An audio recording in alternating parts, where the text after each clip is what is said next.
భవన నిర్మాణ కార్మికుల సమస్యలపై ముఖ్యమంత్రి చంద్రబాబు నాయుడు సమక్షంలో 5వ తేదీన జరిగిన సమీక్ష సమావేశంలో గత 5 ఏళ్లుగా పెండింగ్ లో ఉన్న క్లెయిమ్ల చెల్లింపు గురించిన ప్రస్తావన లేకపోవడంతో కార్మికులు నిరాశకు గురయ్యారని ఏఐటియుసి అనుబంధ ప్రధాన కార్యదర్శి పడాల రమణ అన్నారు. భవన నిర్మాణ కార్మికుల సమస్యల పరిష్కారానికి జీవీఎంసీ గాంధీ విగ్రహం వద్ద ధర్నా నిర్వహించారు.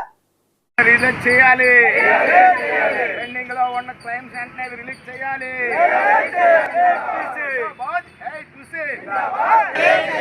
భవన నిర్మాణ కార్మిక సంక్షేమ బోర్డు వెంటనే అమలు చేయాల్సి ఇవ్వాలి.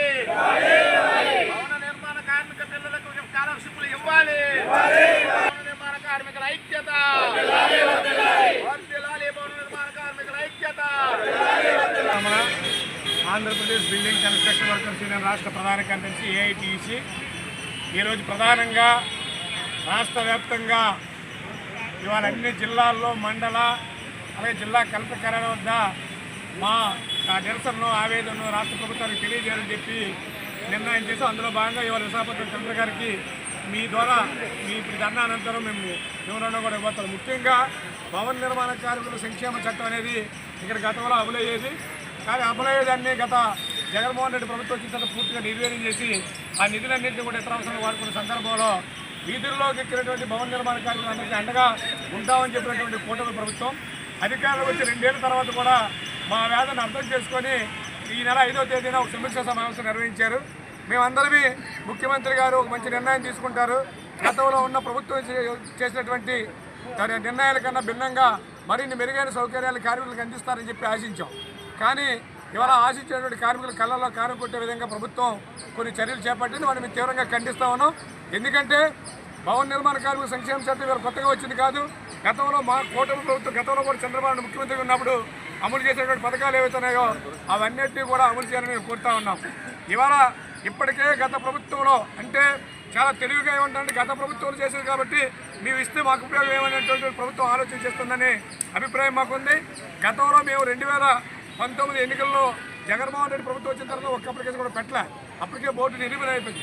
ఈరోజు ఏవైతే 42,000 అప్లికేషన్లు పిల్లల డెలివరీలు కానీ, యాక్సిడెంట్ డెత్ కానీ, డిజేబిలిటీకి సంబంధించి కానీ, లేదా మ్యారేజ్ గిఫ్ట్కి సంబంధించి కానీ పెట్టినవన్నీ కూడా గత తెలుగుదేశం పార్టీ ప్రభుత్వం అధికారంలో ఉన్న సమయంలో పెట్టిన అప్లికేషన్లు 42,000 అప్లికేషన్లు ఉన్నాయి. సో ఆ 42,000 అప్లికేషన్కి వెంటనే నిధులు మంజూరు చేయాలని చెప్పి ఇవాళ మేము ప్రభుత్వాన్ని డిమాండ్ చేస్తూ ఉన్నాం. అదేవిధంగా గతంలో ఏదైతే వెల్ఫేర్ బోర్డు ద్వారా కార్మికులకి యాక్సిడెంట్లు చనిపోతే 5 లక్షల రూపాయలు ఫినరల్ ఛార్జీ కింద అంత్యక్రియలకు 20,000 రూపాయలు 5,20,000 ఇచ్చేవారు. ఈరోజు ఆ పథకాన్ని పూర్తిగా పక్కన పెట్టేశారు. అదేవిధంగా ప్రమాదవశత్తు గాయపడి పనికి కానీ లేకపోతే అంగవైకల్యం పొందిన కార్మికుడికి పర్సంటేజ్ పెట్టి బోర్డు ద్వారా కొంత ఆర్థిక సహాయం అక్కడున్న పరిస్థితి పెట్టి ఇచ్చారు. ఇప్పుడు అది కూడా ఎత్తేసారు. కేవలం డెలివరీ, మ్యారేజ్, సహజ మరణానికి 1,00,000 రూపాయలు అనేటువంటి పద్ధతిలో మాట్లాడుతూ ఇది ప్రభుత్వం మీరు ఇచ్చినటువంటి హామీని ఉల్లంఘించడం అవుతారు. మీరే కూటమి ప్రభుత్వం ఎజెండా పెట్టుకున్నారు. ఏమని చెప్పారు ఆ రోజు? గత ప్రభుత్వం జగన్మోహన్ రెడ్డి ప్రభుత్వం భవన నిర్మాణ నిర్ణయం చేసింది మీ డబ్బులు మీకు ఇవ్వడానికి ఈ ప్రభుత్వానికి ఏంటి నొప్పి అని చెప్పి ప్రశ్నించినటువంటి పవన్ కళ్యాణ్ గారు ఇవాళ మీరు అధికారులు వచ్చి 2 ఏళ్ళు అయిన తర్వాత ఇవాళ సన్నాయి నొక్కుల్లోకి సగం కటికలు పెట్టి ఆశపడ్డ కార్మికుల కళ్ళలో కారం కొట్టడం దుర్మార్గమైన చర్య.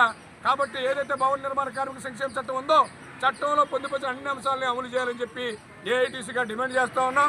గౌరవ ముఖ్యమంత్రి గారికి వినయపూర్వకంగా మేము తెలియజేసేది ఏంటంటే ఇవాళ భవన నిర్మాణ కార్మికుల సంక్షేమ బోర్డులో ఉన్నటువంటి డబ్బుల్ని భవన నిర్మాణ కార్మిక ప్రయోజనాలు ఖర్చు పెట్టాలని సుప్రీంకోర్టు ఆదేశాలు ఉన్నప్పుడు కూడా అది పక్కలో పెట్టి ఇవాళ అనవసరమైన ఖర్చుల పేరుతో ఇవాళ ప్రచారం కోసమని లేకపోతే స్కిల్ డెవలప్మెంట్ పేరుతో ఇప్పటికే 90 కోట్ల రూపాయలు వాడేశారు మీరు. కాబట్టి వెంటనే గత ప్రభుత్వంలో తీసుకున్నటువంటి డబ్బుల్ని ఈ ప్రభుత్వం బోర్డుకి జమ చేయండి. మీకు